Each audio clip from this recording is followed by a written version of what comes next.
Stop. Before you blink, before this second disappears, someone you're not even thinking about is already controlling your mood. Yeah. Not in your house, not on your phone, inside your mind. And the scary part?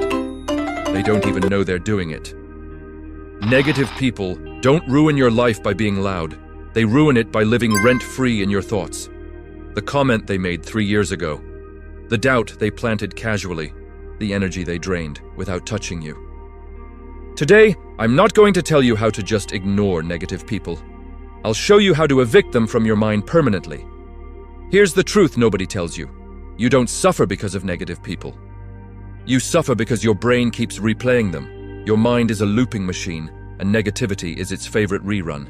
Every single time you replay their words, their tone, their expression, your brain thinks, this must be important. So it saves it. It strengthens the neural pathway, and it brings that memory back, stronger and more vivid than before. You're not just remembering, you're reinforcing. You're unintentionally training your brain to prioritize pain. It's a cycle that feeds itself, making you believe the negativity is a core part of your reality, when in fact, it's just a recording you keep pressing play on. The problem isn't them anymore. It's the echo they left behind that you keep alive. Let me ask you something uncomfortable. If someone's opinion, a few careless words can destroy your peace for hours, days, or even weeks, why are they allowed to stay in your head? Think about it. Your mind is the most expensive, most valuable real estate you will ever own. It's where you live, where you create, where you find joy. Would you let a complete stranger walk into your house, put their feet up on your couch, and start insulting you all day long? Of course not. You'd kick them out immediately. You'd call for help. You'd protect your space. Then why do you allow that exact same thing to happen internally? Why do you let voices that don't pay rent, that don't add value, that only drain your energy, take up permanent residence in the one place you can never escape?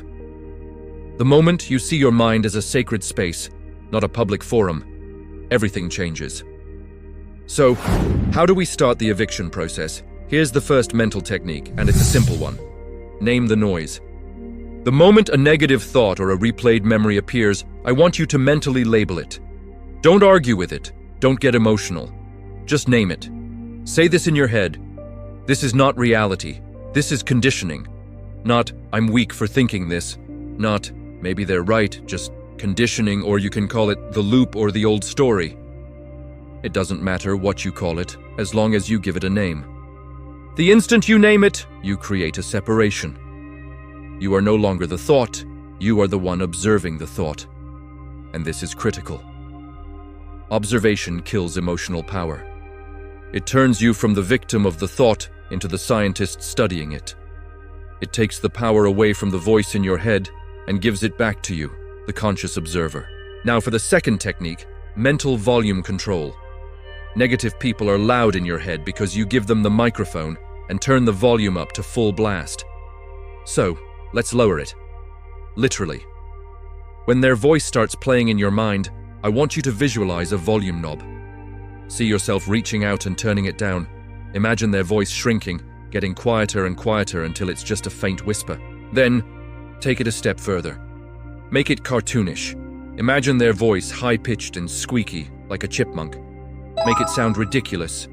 Our brains respond to imagery and sensory input much faster than they respond to pure logic. You can tell yourself 1,000 times that their opinion doesn't matter, but if you can make their voice sound absurd in your head, the emotional charge connected to it collapses almost instantly. When the image weakens, the emotion attached to it withers and dies. Here's the third technique, and this is a big secret. You can't just delete thoughts. The mind hates a vacuum, but you can overwrite them. Every negative voice that pops up must be replaced immediately with a stronger, more authoritative one. I'm not talking about fake positivity, like telling yourself, I'm amazing, when you don't feel it. I'm talking about authority, your authority. The next time that inner critic or replayed insult appears, I want you to cut it off and say this internally. I decide who influences me. Say it slow, say it calmly, say it like a judge delivering a final verdict. Your nervous system doesn't listen to hope, it listens to confidence. It responds to certainty. By declaring your authority, You're not just hoping the negative thought goes away. You are actively rewriting the code. You are establishing the fundamental rule of your own mind. Your permission is required for influence, and you do not give it. Finally, we have the detachment method. This is where you fundamentally shift your perspective. Negative people only win. They only have power when you personalize what they say and do. You have to realize that most of the negativity directed at you is not actually about you at all. It's a reflection of them. It's about their fear. It's about their insecurity. It's about their own unhealed wounds. Someone who is happy, secure, and at peace with themselves doesn't feel the need to tear others down.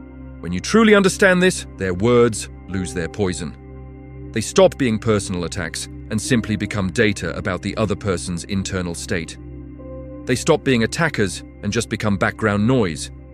You can almost feel sorry for them instead of feeling hurt by them. This detachment isn't about forgiveness for their sake. It's about freedom for yours.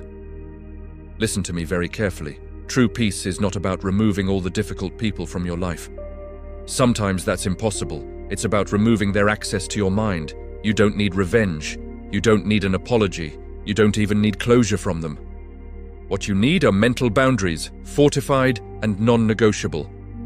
And once you build them using these techniques, a funny thing happens. The negative people don't magically disappear from the world, but they simply stop mattering to yours. Their opinions become irrelevant, their energy can't touch you, and their presence in your mind is evicted for good. Now ask yourself this: who have you been letting live in your mind that never, ever deserved the key? Thanks for watching. If this helped, consider subscribing for more ways to take back your power.